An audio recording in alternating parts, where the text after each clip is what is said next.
Have you ever asked yourself why, despite everything we accumulate in life, we still feel incomplete? Have you wondered why, no matter how hard we try to escape, we always seem to return to the same place of dissatisfaction? Life, with all its joy and despair, often leaves us trapped in a cycle, wondering why we continue to wander in the sea of suffering. Welcome back to our channel, where we delve deep into the truths of life, exploring profound philosophies that help us navigate the complexities of existence. Today, we will explore a central Buddhist concept that has intrigued and perplexed humanity for centuries: the idea that all beings suffer. In this video, we will explore why suffering is an intrinsic part of the human experience, and how understanding the root cause of suffering can ultimately lead us to liberation. We'll dive into Buddhist teachings that explain the fundamental nature of suffering, its causes, and how we can transcend it. The truth behind the suffering of all beings. Suffering, or dukkha, is not just a passing feeling or a state of mind, it is a universal experience. The Buddha, during his first sermon in the deer park at Sarnathi, introduced the concept of the Four Noble Truths. These truths are foundational in Buddhism and serve as a lens through which we can understand the nature of suffering. The first of these truths is that suffering exists. But what exactly is suffering? It is often easy to think of suffering as simply physical pain or emotional distress, but in Buddhism, it encompasses much more. Suffering refers to the impermanence of life. Everything is in a state of constant flux. From the moment we are born, we are moving toward death. In between, we experience the inevitable aging process, the illness of the body, and the emotional pain of attachment and loss. Imagine yourself waking up in the morning. Often, the first thing we think about is our desire for something we don't have, be it a better job, a more fulfilling relationship, or the longing to feel more at peace with ourselves. This very desire, this yearning for something beyond the present moment, is the root cause of our suffering. This attachment to the idea that something is missing drives us to seek fulfillment externally, and yet the satisfaction we gain is fleeting, always leaving us in pursuit of more. In Buddhism, it is taught that desire is the source of suffering. This is not just about material desire, but also emotional attachment. We cling to people, possessions, and ideas, believing they will bring us lasting happiness. But the truth is, nothing in this world is permanent. Everything changes. People age, things break, and relationships change. When we hold on too tightly to these transient things, we are bound to experience pain and disappointment. A journey through Buddhist wisdom. Let me take you through an experience that illustrates this truth vividly. A few years ago, I took a group of students on a silent meditation retreat in the mountains. We woke up early in the morning to meditate in the forest. As the first rays of sunlight peeked through the trees, many of the participants were still lost in the thoughts and worries of yesterday. They couldn't fully embrace the present moment, still carrying the baggage of their past.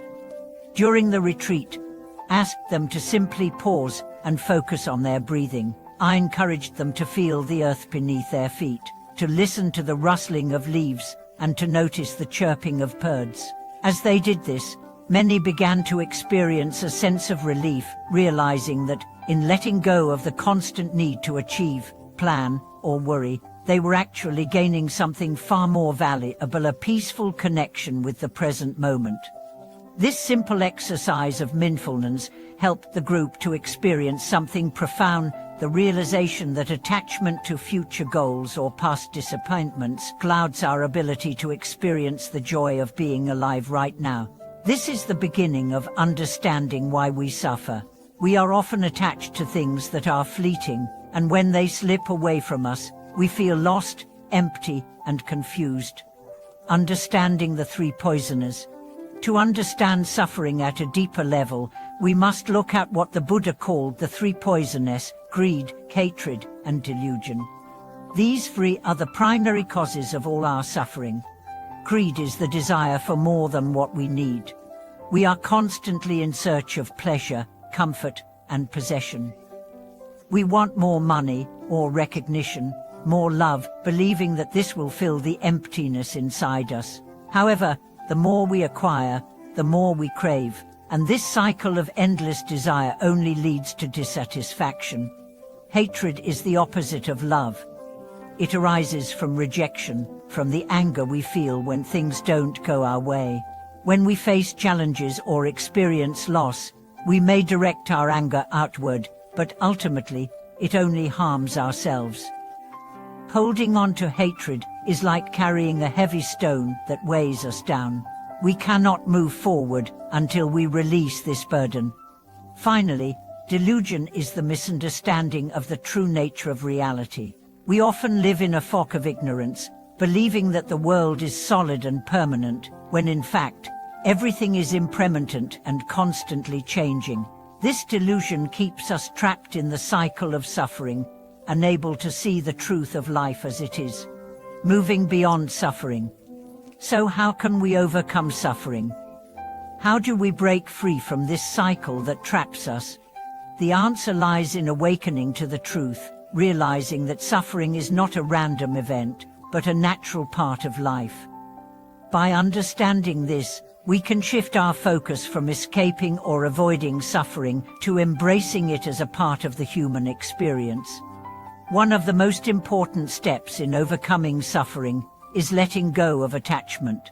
This doesn't mean we stop caring about the world or those around us. It means we stop holding on to things with the expectation that they will bring us permanent happiness. In Buddhist practice, we learn to embrace the concept of impermanence. Everything in life is in a constant state of change. We must learn to let go of the need to control, to hold on, and to possess. When we stop clinging to the illusion of permanence, we free ourselves from the suffering that comes with it. The path to liberation. The path to liberation is through mindfulness and meditation. By cultivating a clear and present mind, we can observe the nature of our thoughts, emotions, and desires, without getting caught up in them. In meditation, we practice returning to the breath, to the present moment, and to the awareness that all things are temporary. The Buddha taught the Eightfold Path as a way to overcome suffering and attain enlightenment. This path includes right understanding, right intention, right speech, right action, right livelihood, right effort, right mindfulness, and right concentration. It is a comprehensive guide to living a life that is in harmony with the true nature of existence. As we move forward, we realize that suffering is not a punishment, but a natural part of life's cycle. It is a signal that we are attached to something that is impermanent. By embracing suffering and learning from it, we can transform it into a tool for awakening. The journey of transformation. As we reflect on the idea that all beings suffer, we must remember that this suffering is not meant to lead us to despair, but to awaken us. When we understand the nature of suffering, we can use it as a stepping stone to deeper wisdom and peace. I remember a moment from my own life that captures this shift. Not long ago, I faced a personal loss that left me feeling hollow and unsure of the future.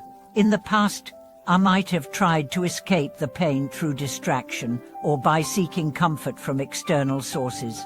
But this time, I chose to sit with the pain, to fully feel the grief without judgment, and to inquire, where is this pain coming from? Through this simple practice of mindfulness, I realized that my attachment to the idea of how things should be was the root of my suffering. By releasing that attachment, I found a deep sense of peace that allowed me to move forward with clarity, than embracing the truth of suffering. And so, why do we wander in the sea of suffering? Because we are attached to things that are fleeting, and we resist the natural flow of change. But by embracing the truth of impermanence and suffering, we can move beyond this cycle. Thank you for joining me today in exploring this fundamental aspect of the human experience. If you've resonated with these teachings, please share your thoughts in the comments below. Remember to subscribe, like, and comment to support the channel as we continue to explore the path to inner peace. Until next time, may you find peace in each breath and wisdom in each step. Thank you for watching this video.